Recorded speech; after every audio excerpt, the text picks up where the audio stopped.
Good morning. কী অবস্থা চুলের, আজকে শ্যাম্পু করতেই হবে, কতদিনটা ঠিক করে শ্যাম্পু করিনি।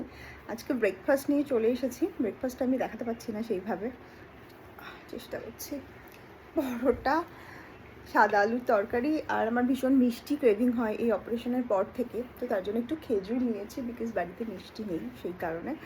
আর গতকাল মা যেই চিকেন বানিয়েছিল আমার জন্য রেখে দিয়েছে, আজকে দুপুরে আমি সেই চিকেনটা দিয়ে ভাত খাবো। এত দুর্ধর্ষ হয়েছিল না চিকেনটার, কাঁচা লঙ্কার গোলমরিচ দিয়ে করেছিল, বেশ ভালো হয়েছে চিকেনটা। তো 1 মিনিট। এই সাদা আলু তরকারিটা আমার বেশ ভালোই লাগে, সবাই মোটামুটি সাদা আলু তরকারিটা তোমরা জানোই বেশ টেস্টি হয়, ভালোই হয়েছে।